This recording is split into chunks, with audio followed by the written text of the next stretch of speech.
So this is pretty cool. I got Logic running in the background, and I'm routing all my audio into Black Hole. This is live monitoring of a channel with a neural DSP archetype, Rabia. It seems to be my favorite right now as far as mid-gain goes, but yeah, just messing around with some photo booth stuff.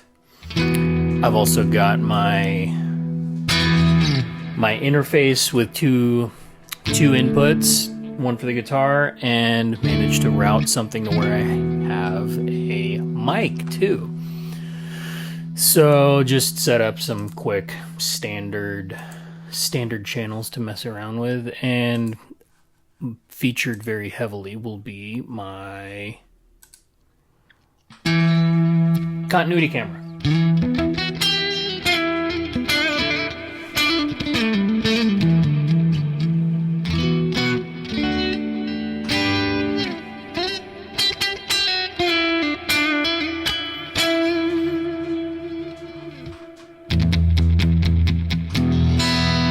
So I think real quick I'll do a little bit of an overview of this guitar. This has kind of taken over as my like number one. Let's get some good camera angles going. Yeah, so this is my Strandberg Boden True Temperament. I really like this guitar a lot. So in lieu of doing anything like a big walkthrough or a full demo or review, I'm just going to do a little light version of it based on what I'm capable of when it comes to guitar playing and such. So like I said, this is going to be mostly in the Rabia X neural DSP archetype, and I'll run through a couple of tones and I will play a little bit because, well, I'll attempt to play it. I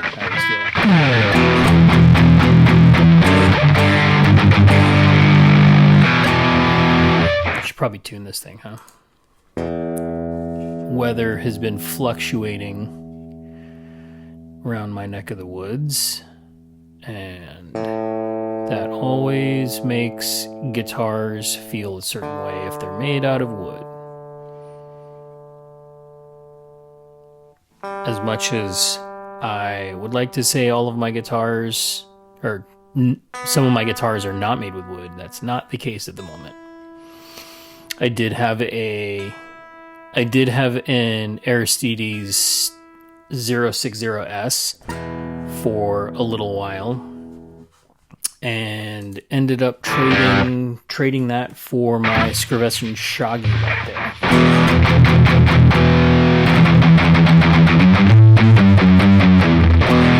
All right, so this has Black Winters in it.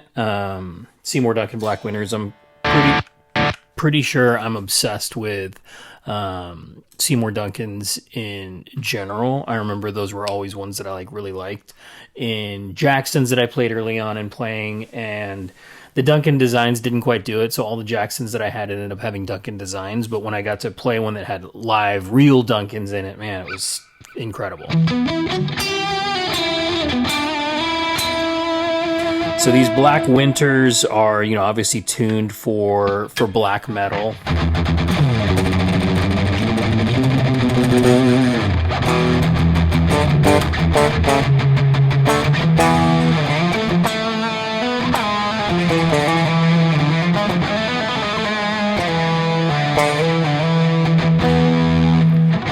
I'm also horrible at playing and talking at the same time.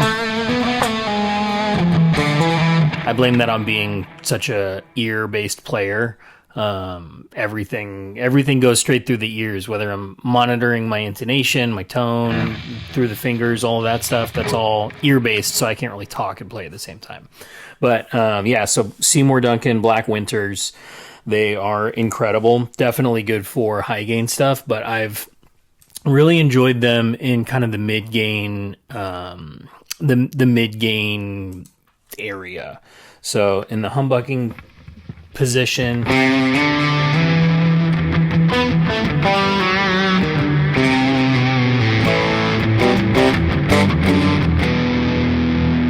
really nice full sound in the neck too.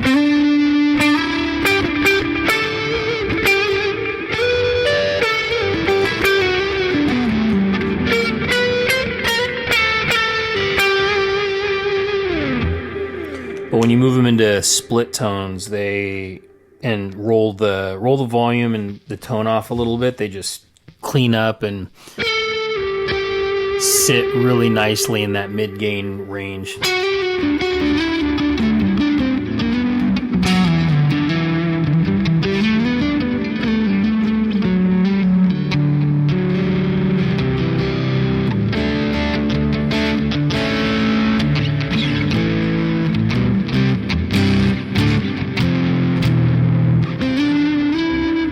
So this one's the split tone on the neck pickup. This is split between the two. I think this is the inner coil.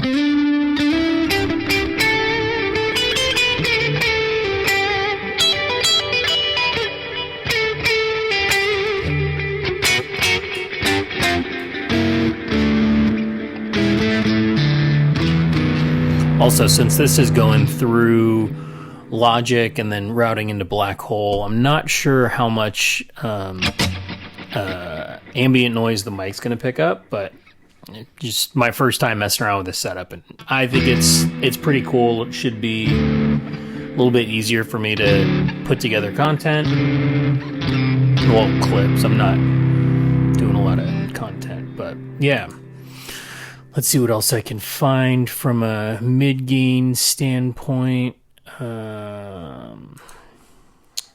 Bunch of presets on the archetype are pretty good. This is Spank Neck.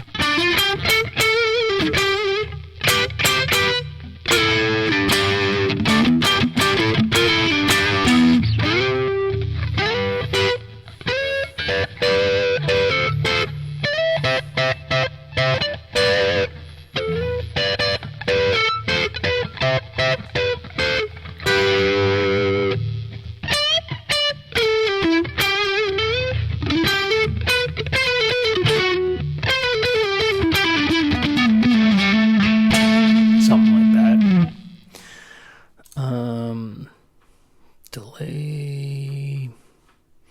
Yeah, so if you haven't checked out any neural DSP archetypes, I definitely download a demo. In fact, I need to remember to pick one up. Black Friday 50% off sale. Although I'm pretty sure I'm covered. I have Rabia X, the Matheus Asado one, and John Petrucci. Those three cover kind of the high gain, the mid gain. Actually, let me switch over to the Matheus one.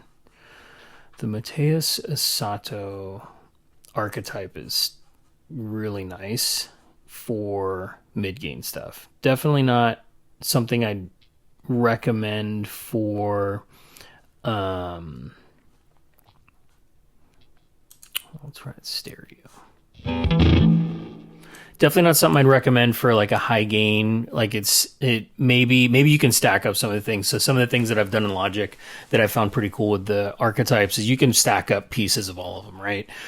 Depends on what kind of computer you have and how many tracks you're running. But I'm not doing high track counts, at least at this point. Most of it's just either pre-recorded backing tracks that I'm downloading from places, or my own backing tracks of just rhythm guitar. But you can take pre-cab, you can thread them together as interestingly as you'd like to kind of shape the tone. But for recording, live monitoring, and all that stuff, they do everything I need. But the Matheus one it's a lot of fun. So let's see if I can find most of his stuff sounds really good with split coils.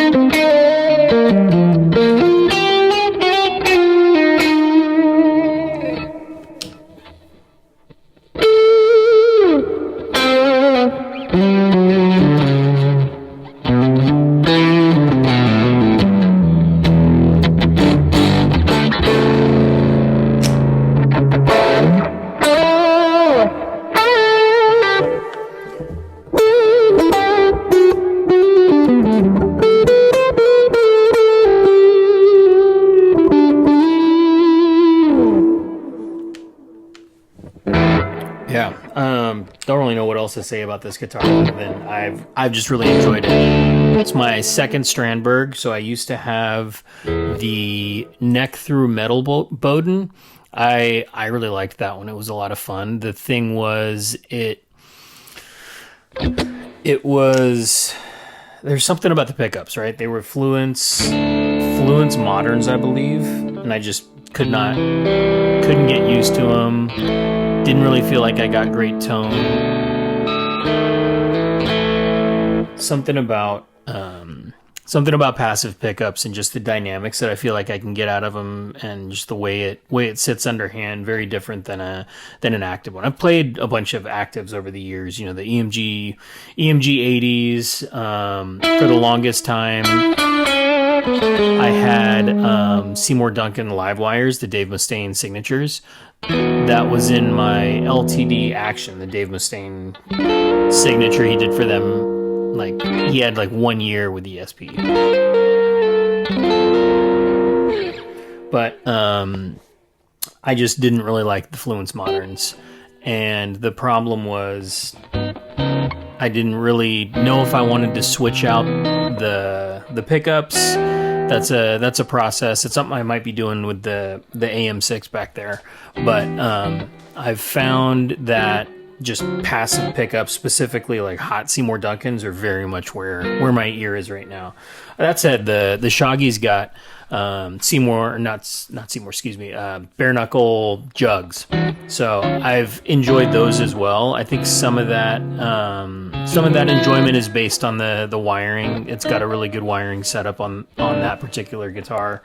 The quote unquote world domination mod has this circuit that emulates, it doesn't really emulate an acoustic, but it just cleans up the signal really nicely. Lots of headroom. Don't know how much of that contributes to the tone versus what you kind of get out of the pickups raw, but I really enjoy that one. It's a solid guitar for a drop C. Anyway, back to this guitar. But really like the Seymour Duncans in it. The wide range of tones is good. I ended up selling that guitar to get this one, and couldn't be happier. Again, I think this came stock with Sir pickups, Sir Modern pickups, something like that. I was excited for them, but even more excited when I got these, because like I said, I really enjoyed them.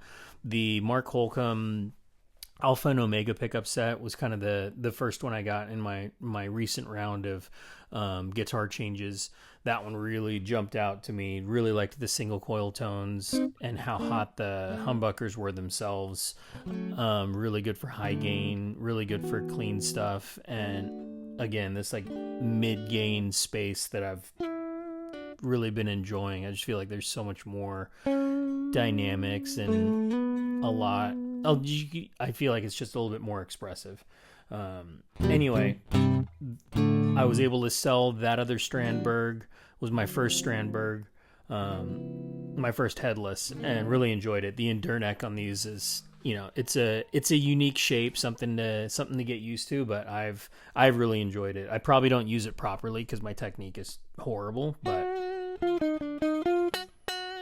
but something about how nice it feels to play. It's been a joy, and then having the sound be the same amount of enjoyment, and really digging that's been good.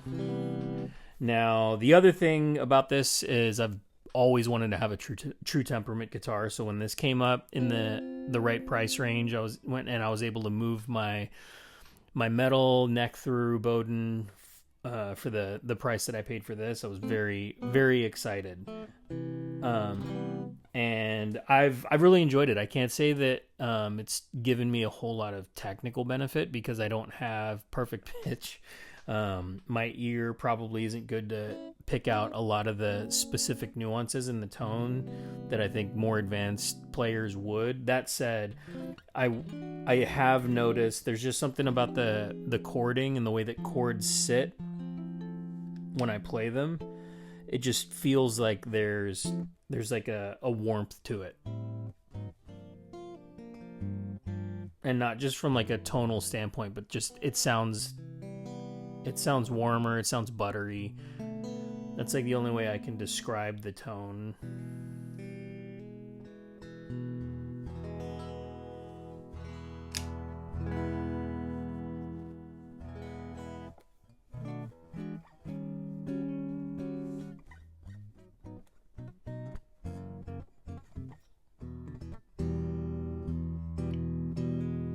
But yeah, the true temperament fret's not really much of an adjustment to getting used to it. Again, I don't have very surgical technique as far as playing right at the edge of the fret as you're supposed to. So my technique doesn't get in the way with the alternate placements of where fingerings technically land.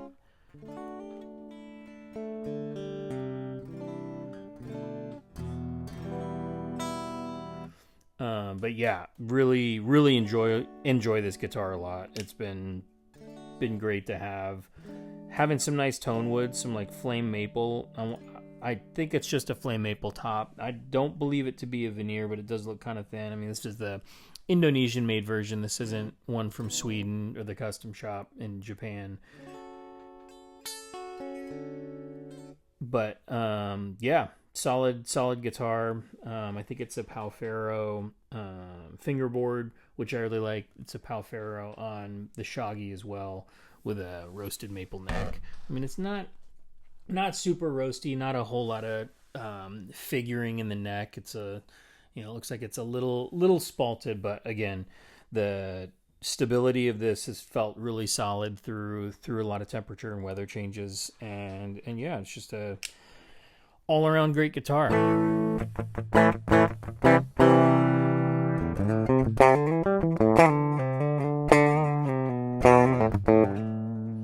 right, I'll kill the mic. I'll play for like a minute or two, and then call it good.